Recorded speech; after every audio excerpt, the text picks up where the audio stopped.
Happy Tuesday, everyone. We got a lot to get through, so let's get right going. We have 80 degrees for a high today. That means we're mainly going to be in the mid to the upper 70s for this afternoon. Yesterday we hit 83, 1 degree off of the 84 I said. And then 80 degrees today is about 5 degrees warmer than normal. Now, once you get to the middle of the afternoon, I think that's going to be the sweet spot for storms across the Charlotte area. So what's going on right now? We have a decaying band of thunderstorms that's now on the far western side of North Carolina. That's going to follow this general trail, so that means you in the mountains and the foothills, you'll start to see these as early as at 10 o'clock. I think they're going to be much weaker at this point. Outside chance that you have a lingering rumble of thunder, but then this line starts to get going. This is all part of a front that's going to drape itself across the area. Once you get to about 1 o'clock, we have a storm chance. Once you get to about 2 to 5, that's a better chance for storms to develop across the Charlotte area. As I just mentioned earlier, an individual cell, like what you're seeing here, has the best chance for hail. Once they start to gather together, then it turns into more of a wind risk,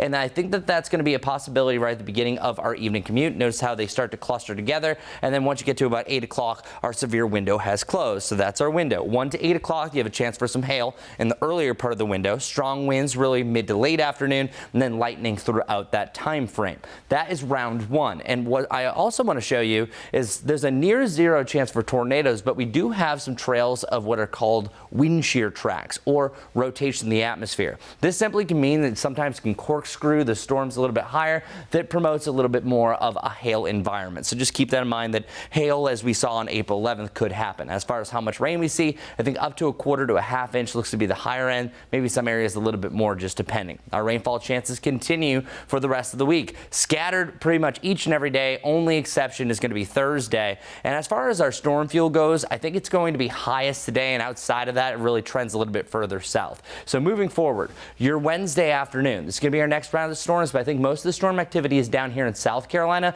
Still some on and off rain possible throughout the day, but not as much as rain as we were previously looking at. And then your Thursday, more showers start to develop. I think it's this day looks to be the most widespread as far as showers and thunderstorms go. And then after that, on and off rain, on and off rain. And then by the time you get to about your Sunday, we're finally clearing out. And the final totals for our futurecast really should be about 1 to 2 inches of rain when this is all said and done. Our Guy Roofing 7-day forecast does show that those temperatures are going to be on the downfall down to the lower 70s for your Thursday, back to 80 degrees on Saturday, and the mid 70s to end the weekend and start next week.